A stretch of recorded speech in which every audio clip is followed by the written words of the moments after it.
Thank you guys for being on. Sorry for the delay. I am so excited to introduce to you today several top agents as we talk about the shifting market and how we go about attacking it. I'm Matt Templeton, your host. Today, I'm with you from Go Management and Keller Williams to talk about how our agents go and win in the new era. So first off, we have Sarah Layson from Memphis. And Sarah, go ahead and tell us a little bit about yourself, your background in real estate, and why we have you here today. Thank you, Matt, for having me. And thank you for everyone who's taken the time today to listen to our amazing panel. I'm so thrilled to be on here. So I've been in the business for 7 years. I am currently a mega agent team, expansion team. My husband and I have a team in Nashville, Tennessee, and Memphis, Tennessee, and South Haven, Mississippi. We sold 54 million in volume last year. And I am now also serving as the team leader for Keller Williams Realty and the Memphis Mid-South area. Awesome. Now, Sarah, what are you doing right now that you weren't doing a few weeks ago? What's changed? What are you doing differently to prepare your team and your business for what's ahead? I think now more than ever, what I've gotten back to with coaching with our team and all of the agents in our market center is simplify. So I keep using the phrase silence the noise. So simplify, simplify, simplify in all aspects of our business. So, we all know that the fundamentals of business are going to be lead generation, scripts, right? And really focusing on that and coaching for growth purposes. So we know that the amount of calls that we make and doing that will essentially give us a certain amount of results, right? So we track and we simplify and we make sure that we're making the calls and reaching out to our sphere that we know are in need right now. So reaching out to people and connecting to people now more than ever. So tell me what that looks like. You're connecting to people now more than ever. Give me an example of what you might do to connect to people. I mean, right now, I think the blessing of being a real estate agent, and I've said this all along, real estate agents have the platform to serve so many different types of people. So I will reach out to whomever, whenever, and however I need to make sure that they know that, hey, I have a lot of resources and I'm a connector, and use me as a connector to help in all aspects of your life, not just real estate. So what that looks like is really getting and honing into my database and reaching out to those individuals, our past clients, our sphere, and anybody else that I need to connect with to see how I can best serve them and help them in this time of need. Excellent, excellent. Now, obviously, you consult a lot of independent brokerages, mega teams, other agents in the marketplace in Tennessee right now. And what are you telling to those people? What are you giving them as advice? How would you advise us if we were an indie or a mega team right now? I mean, first and foremost, obviously, is lead generation. Second is cutting expenses. So really doing a deep dive into your expenses and expense management. Not to say that you have to cut everything out, but let's run this like a business and let's look at the expenses that we can cut now that'll make us better, solid business owners in 30, 60, 90 days from now. As you were saying both those things, it reminded me of the book that I have that I'm tabbing up and putting on my desk right now, right? It reminds me of both Shift Tactic 2 and Shift Tactic 4, right? Manage your expenses and redline cut the expenses that aren't necessary.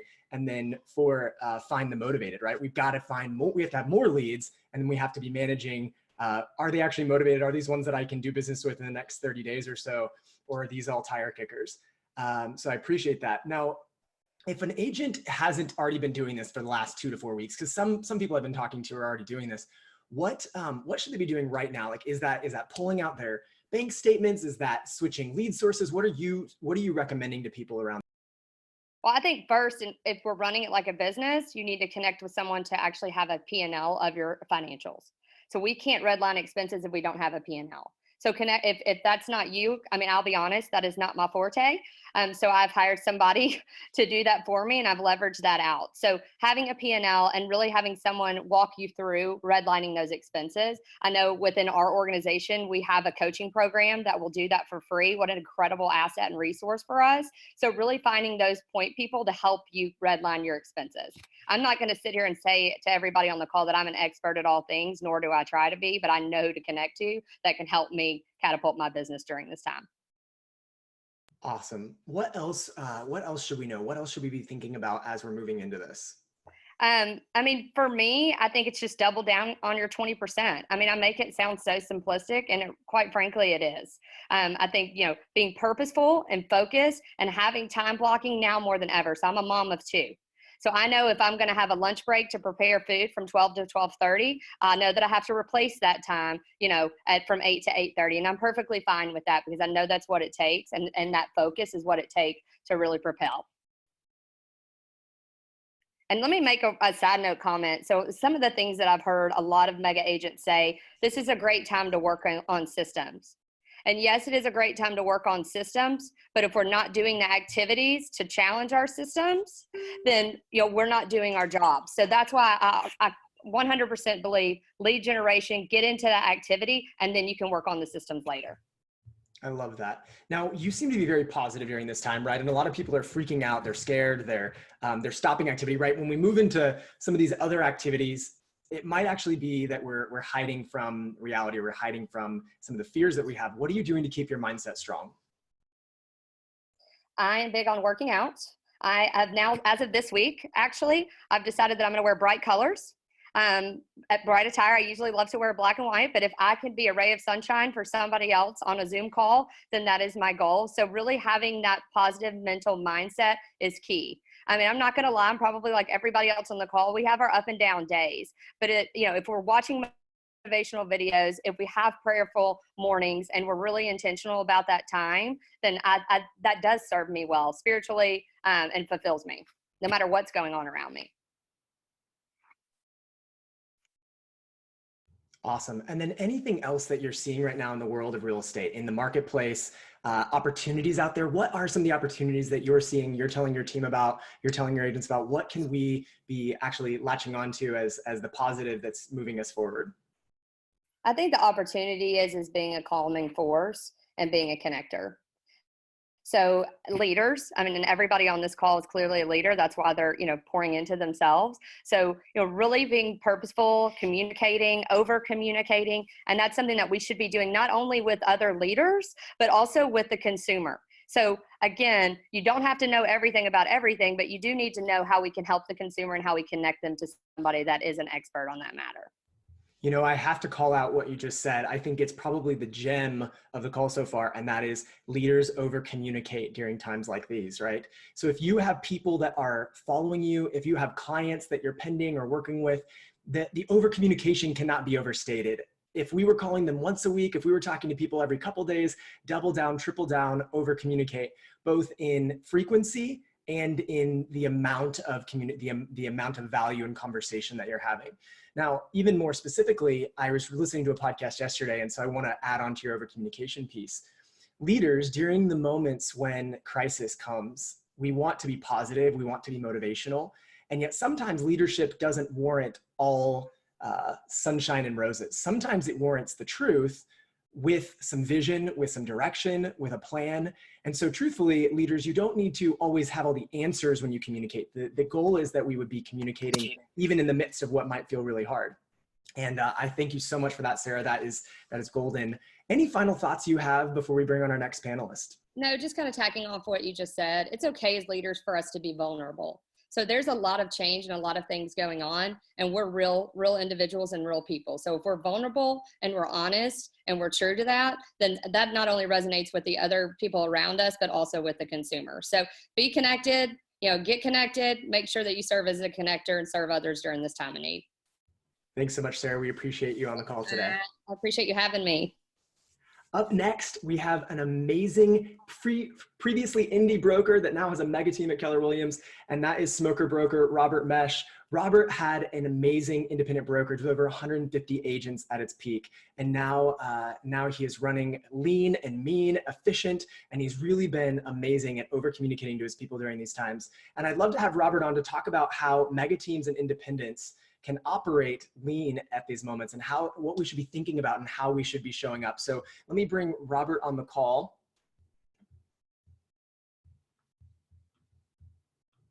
Robert, welcome.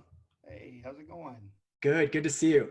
Hey, tell me what I missed in your bio. What things should everyone know? I know that they call you the smoker broker. Give us a reason. Tell us why you're called the smoker broker, and tell us a little bit more about yourself.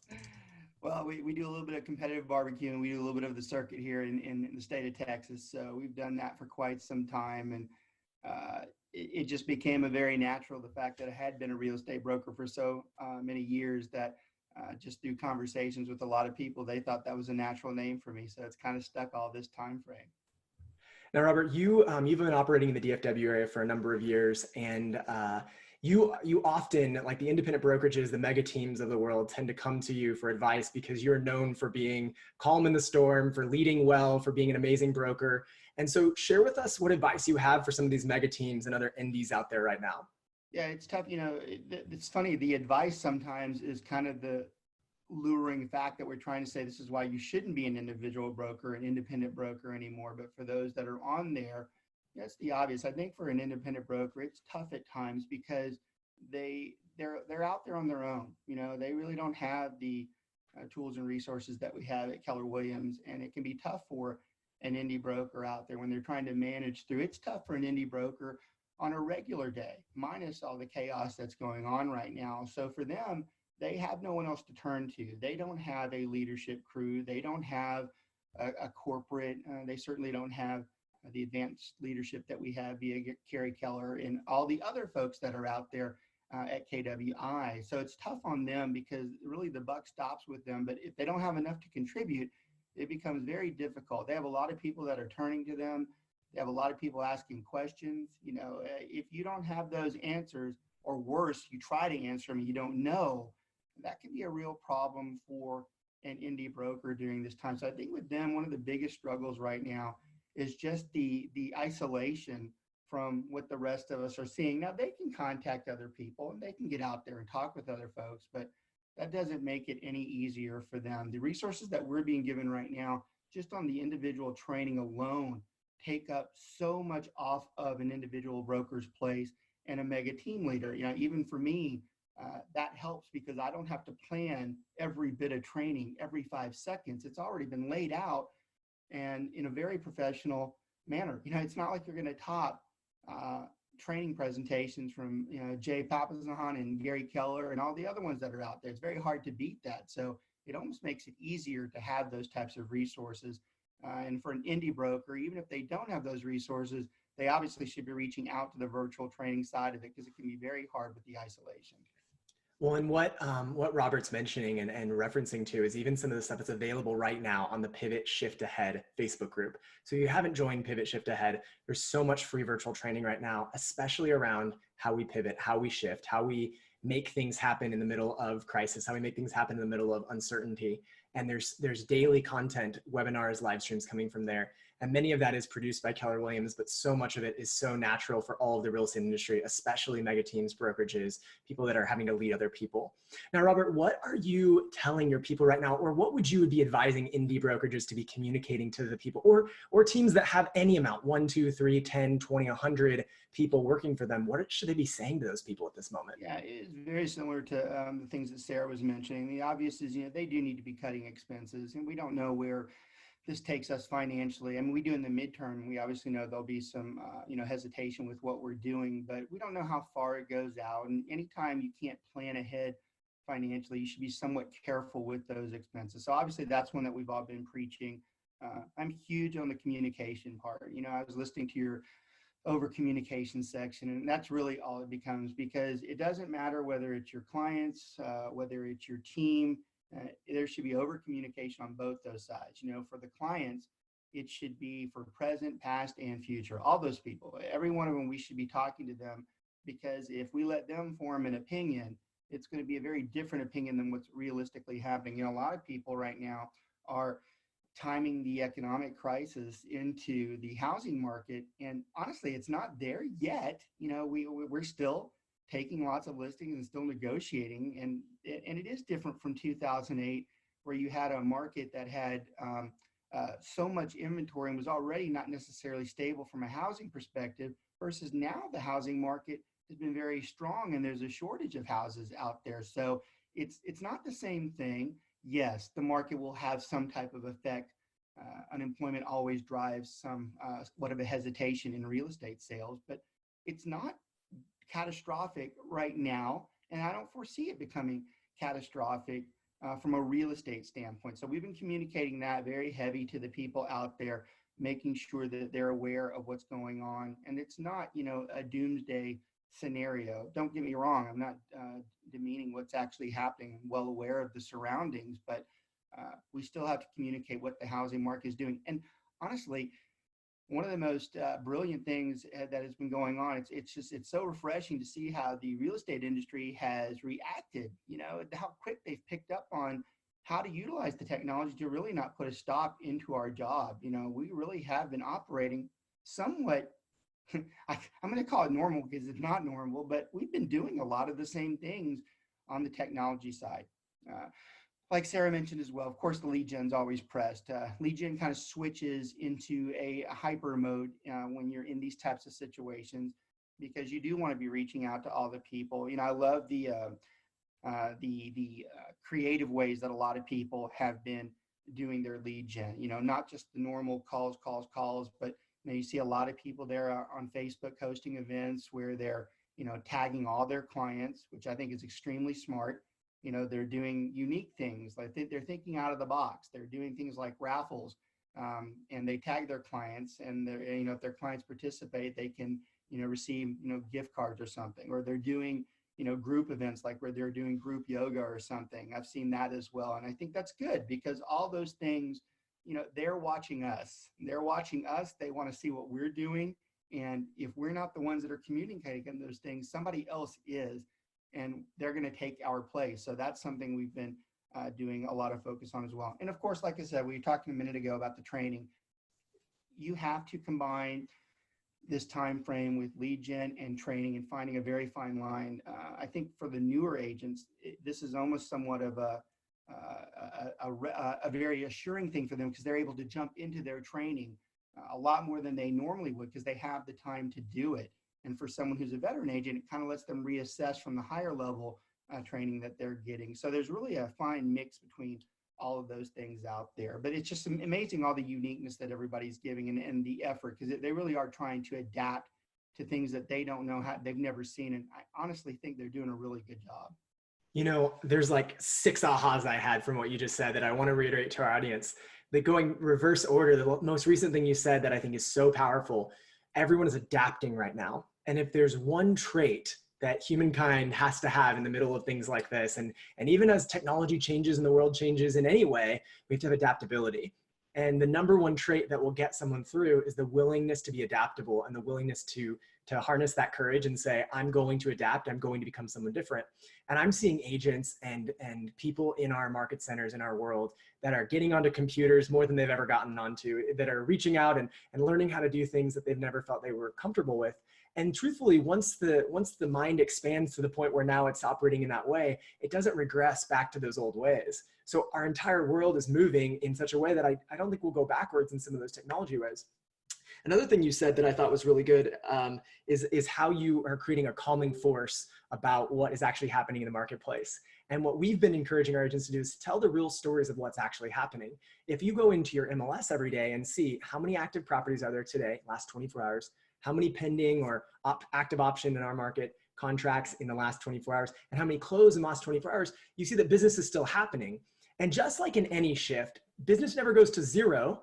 It just gets cut in a portion of, or a percentage less than what it used to be.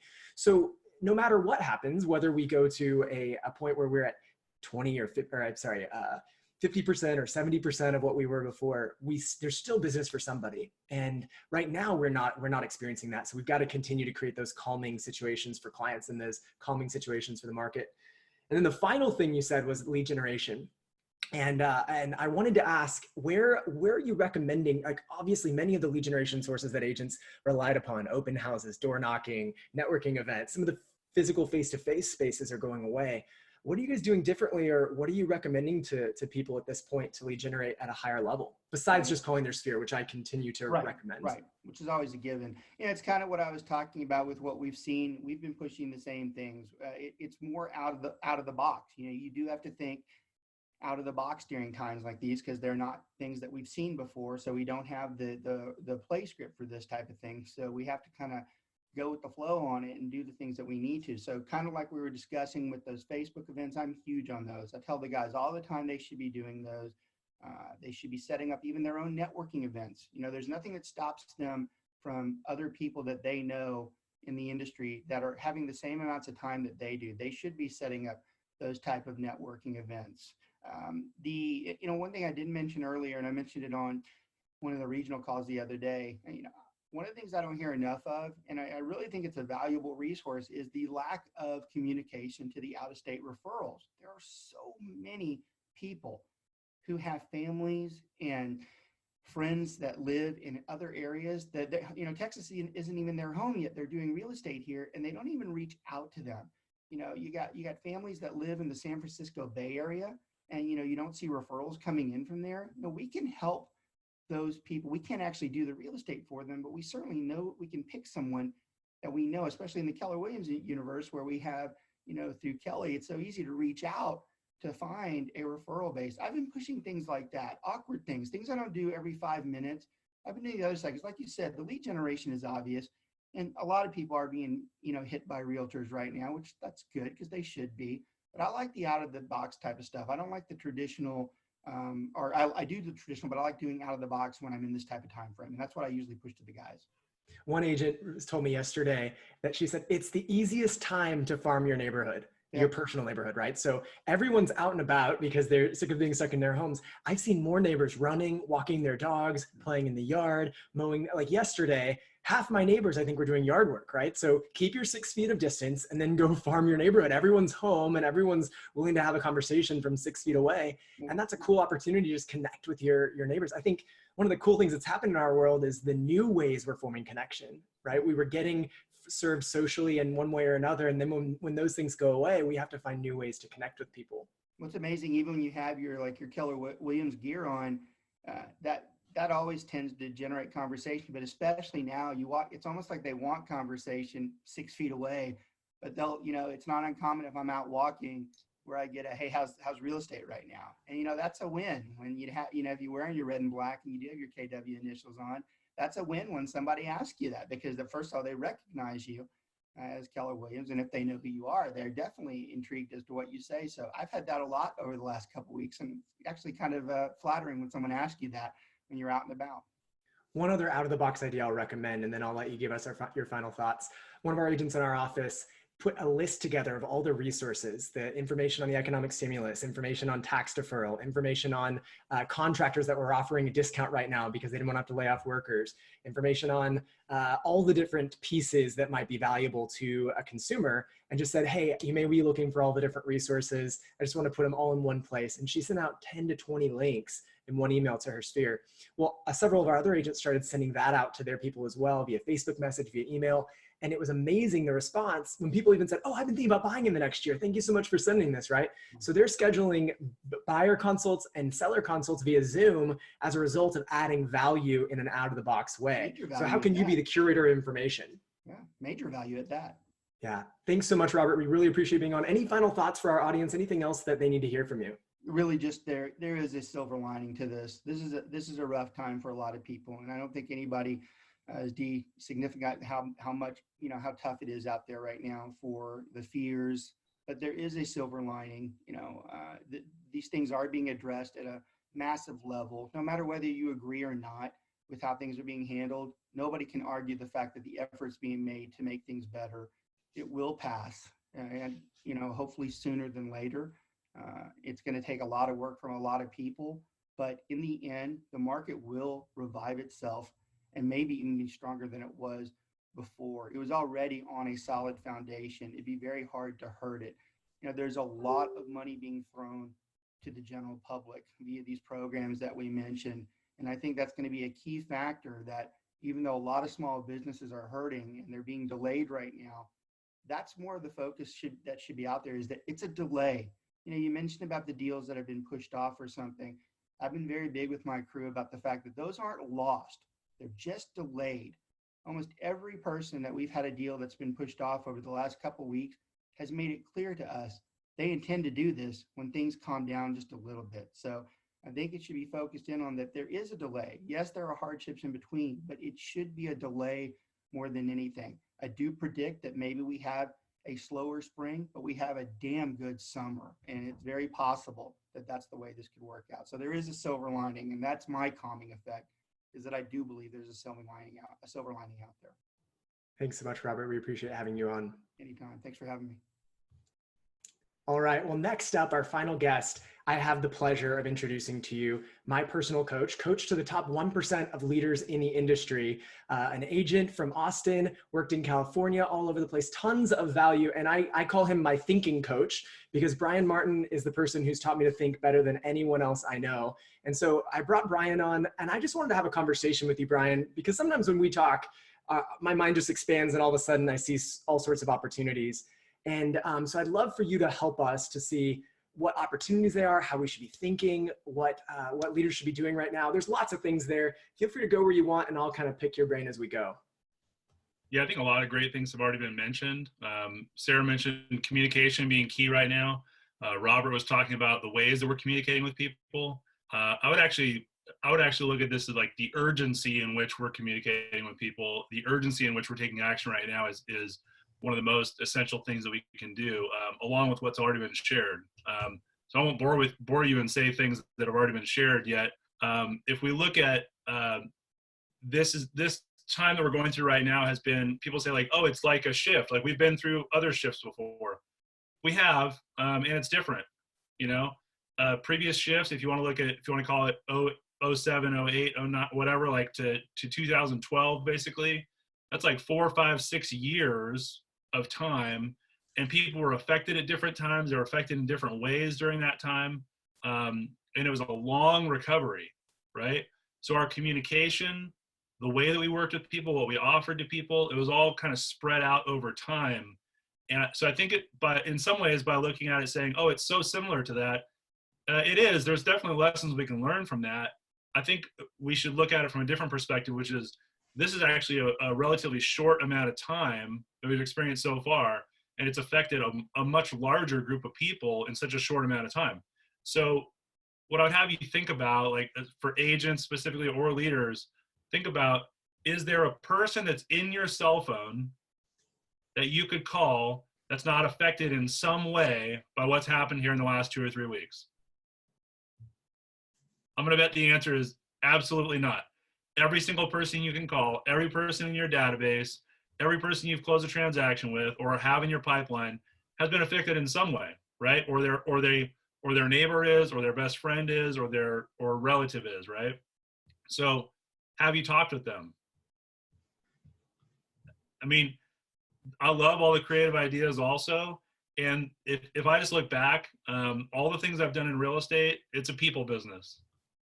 I love people, and I love helping them get through something that seems unknown, or we don't know exactly how it's all going to work out. So every step of the way, it's kind of like going through these types of activities, right? Now is an awesome opportunity to be able to reach out to anyone that you've had prior contact with, anyone in your Met database, and figure out how's it affecting them. How do you become a resource for them? Like Matt, you were sharing that agent that said, hey, here's all different resources.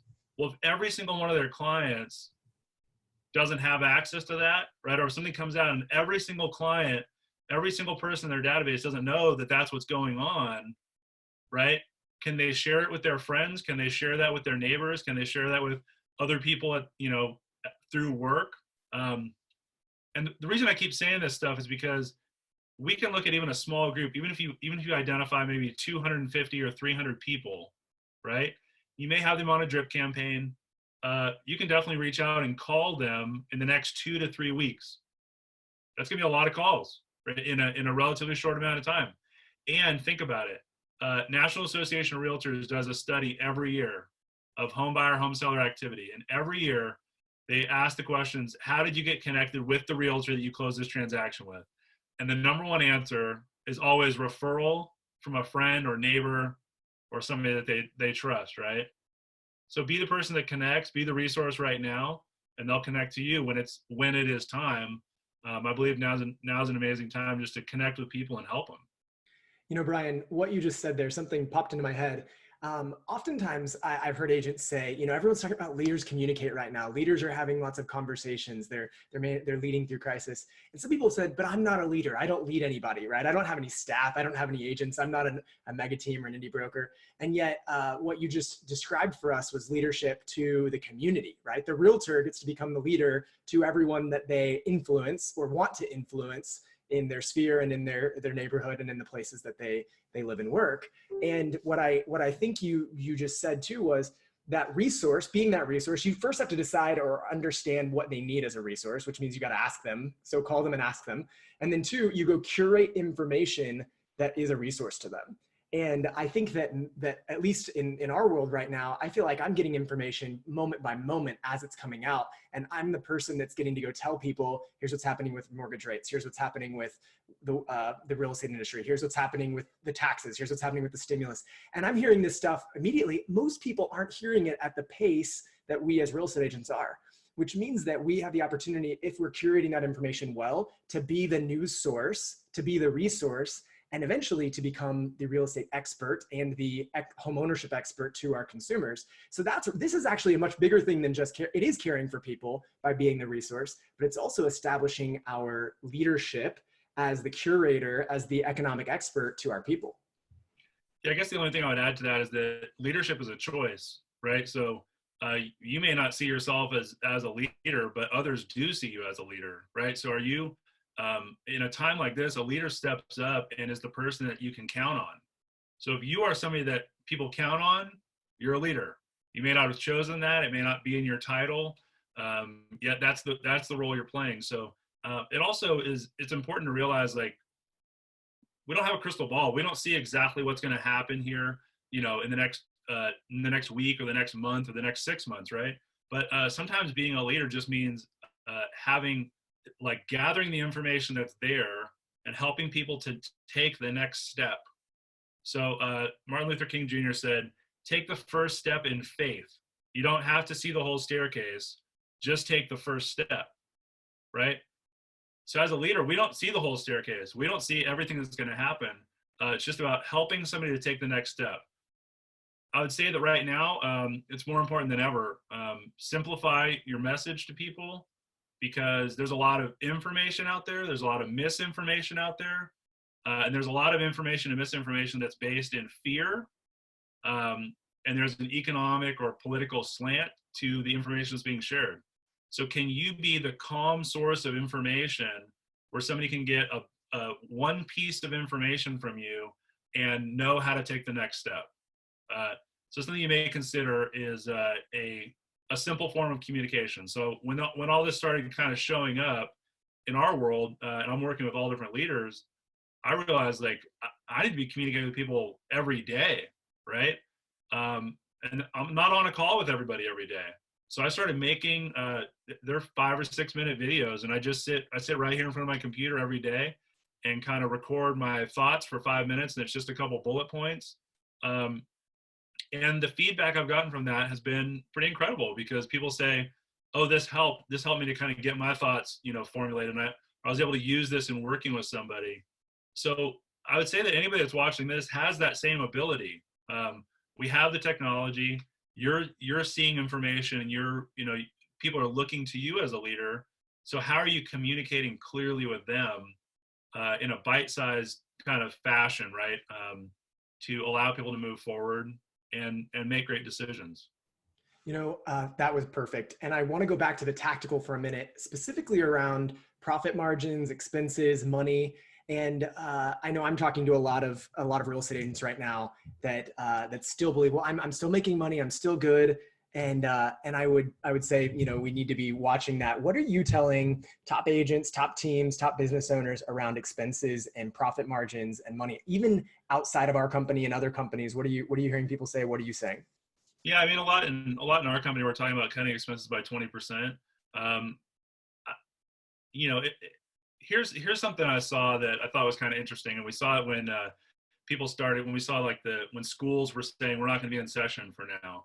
And I saw this kind of thought, and I saw different time frames around it, right? Where they'd say, 3 weeks from now, we could look back and say, oh, we overreacted, right?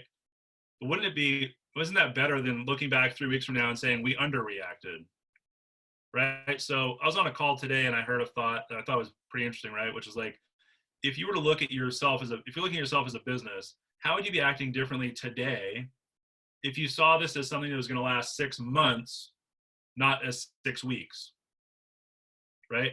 It causes you to look at your expenses, probably your fixed expenses and your variable expenses, in a different way than you ever have before. We know this from going through the last shift.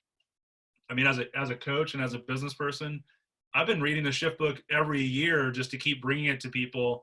And I bring it to client like you, Matt, right? I'm talking like, oh, read this in the shift book. And you're like, shift book, like everything's amazing, right? And it's like, but the point is it's the reason it's important is because those are best practices no matter what the market's doing. So let's say we go and cut a bunch of expenses today, as long as we're making good choices, right?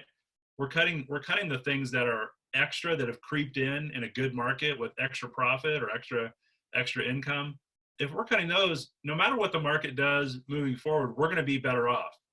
Now, I would also caution you with this.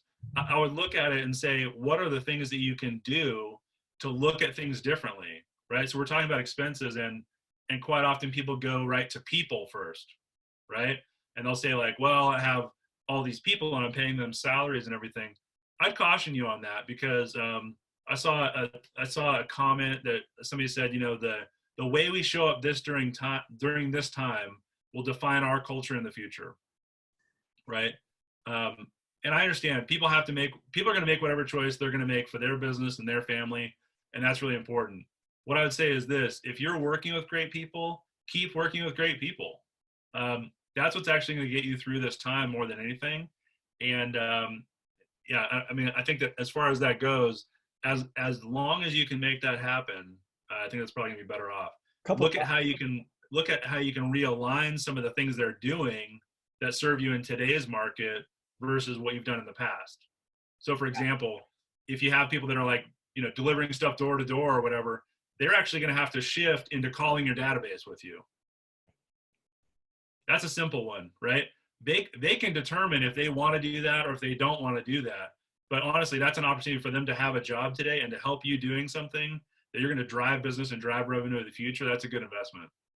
Yeah, you were reading my mind. I was thinking do more with less. And so we've had a conversation with every single one of our staff members that is, we want you to be here. We want you to stay here. Everything's uncertain right now. And the best way that we all keep our jobs is we take on more responsibility and we figure out how to do this together, right?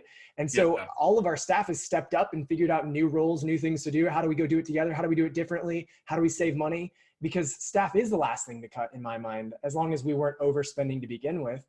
The other thing that I've been thinking, many of us run on 5, 10, 15, 20% profit margins. And when you've got that small of a margin and you have a 20% reduction in revenue or a 30% reduction in revenue, you're negative, right? You're losing money. And so sometimes, especially if we haven't felt the revenue pinch yet, we don't realize the importance of expense cutting until it's already too late. And so one of the things that I'm recommending to agents is, even if you haven't yet seen your revenues go down, or even if you haven't yet seen your profit margin get squeezed, it's harder when the profit margin is so small at the top. The expenses, the revenue expense revenue ratios matter, and you really have to be watching that so that your margin doesn't go down when revenues go down. Obviously, fixed and variable, that starts to matter. So get with a coach, talk with somebody about line iteming that P&L, pulling out that bank statement and figuring out what you can get rid of.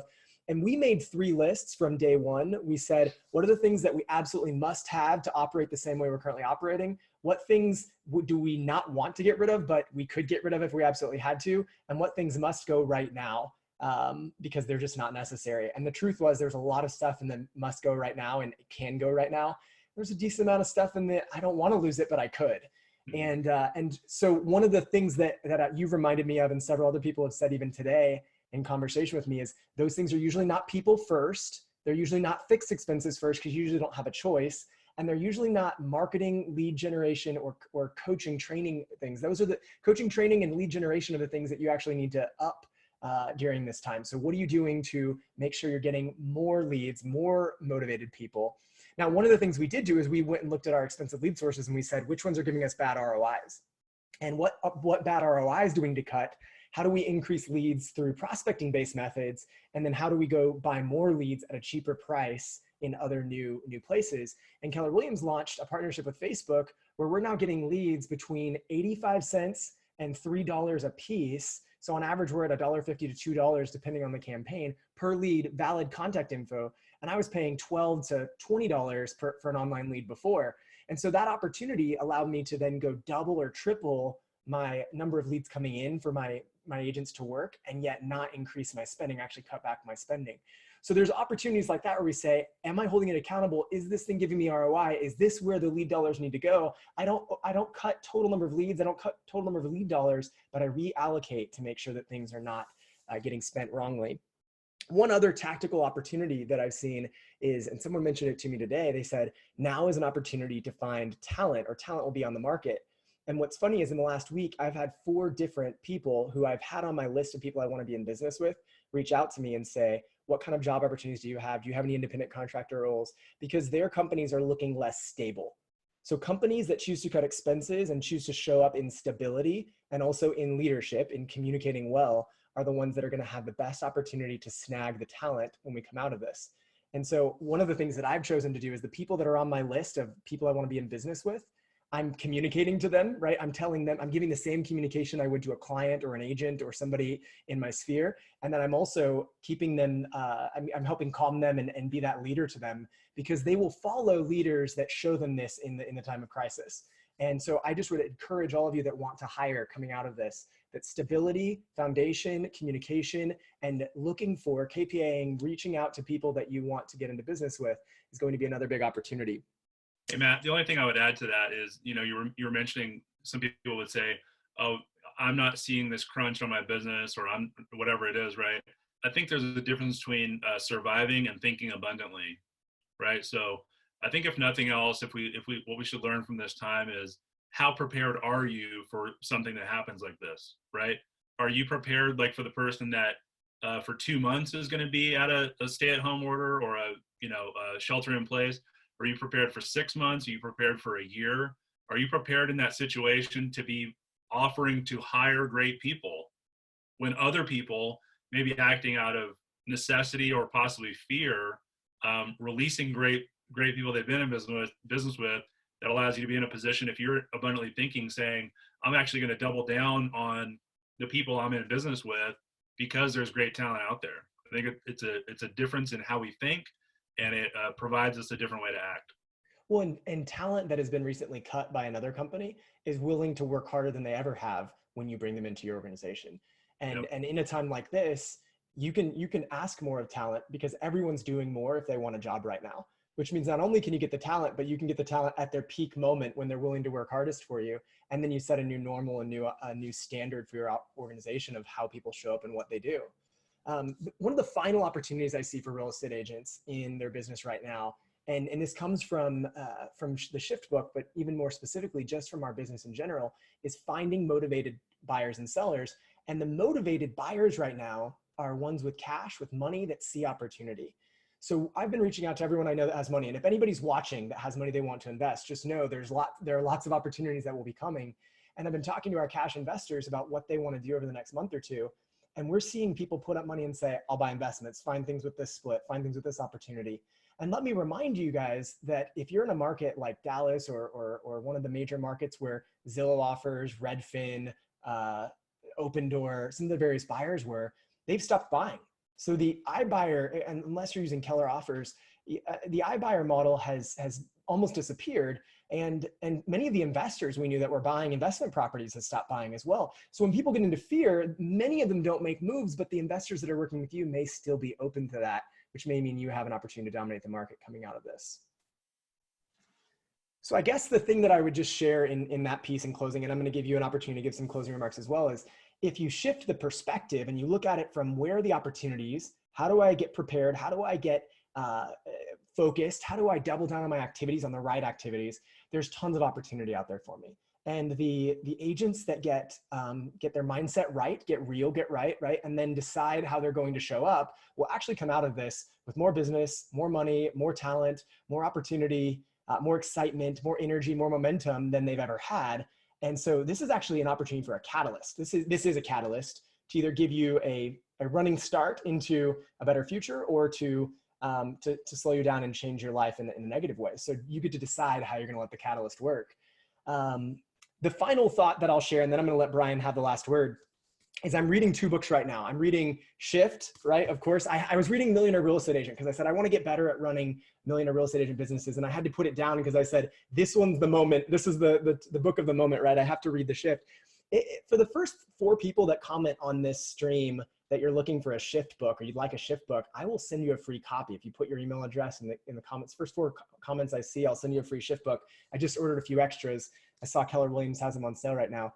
But I'm also reading a book called The Infinite Game. And this was referred to me by my coach, by my operating principal, by Gary Keller. Many people recommended this around Christmas time of last year because it's a cool book just to think about how we're building businesses for the future. And when we talk about perspective, when we talk about thinking long-term, Infinite Game is probably the best book I could recommend to you for thinking long-term, because finite games are played in short time periods.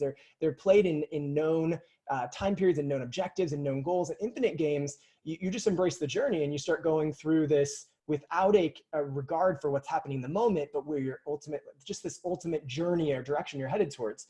And there's so much here. I don't have time to give you a full book summary, but I'm rereading this right now. But I love the quote on the back. And it says, "We can't choose the game.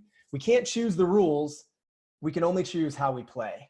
Right. And I think that's literally, I know it's a little bit hard to read right now. That's literally the quote of the week, right? That's the quote of this conversation. Choose how you're going to play. Expenses, leads, technology, communication, over communicating with your clients and your staff. Those are the opportunities that we have around how we play. And that's my final thoughts. Brian, any final things you have for our people that are watching live or on the replay? Yeah. What do they need to hear from you? Yeah, I guess something I've been kind of reminding people of, and Gary Keller reminded us of this on a live stream a couple weeks ago. He said, who you are gets magnified at this time, right? So if you're somebody that cares about people and you love working with people, that will be magnified at this time. If you're only in this to have a business and you're out there to get money, that's going to be magnified at this time. People are going to see right through it. What I would also say is it also magnifies, are you an abundant, are you the way you're thinking, the way you're showing up, your mindset. And then it's just a reminder, I think we hear all types of things. In order to lead others, to lead, even if it's your clients, right? In order to lead anyone else, first you need to be able to take care of yourself. So it's just a reminder, what is your diet looking like during this time? Are you getting exercise? Are you getting enough sleep? Because again, if I would liken this, not to downplay anything that is going on or has gone on, but if we look at the time frame of these things, it's kind of similar to like if when a hurricane hits an area or like a natural disaster, right? It's kind of all at once. Everybody in the area is affected. Sometimes there's a period of time where you can't conduct business or anything else. And then once those things open up, there's actually a spike in activity, especially for the people that have been communicating and helping during that time. Now, if you're not taking care of yourself, all that's going to happen without you. So take a moment, look at your own plan. I would say come up with your energy plan. It talks about that in Millionaire Real Estate Agent, the book. And then, so I would say, develop your own energy plan. Look at your habits, your daily habits every day. Are you sticking with that, even though there's other crazy things that are out there? And then and then look at your communication plan. How are you communicating clearly with the people that would like to follow you?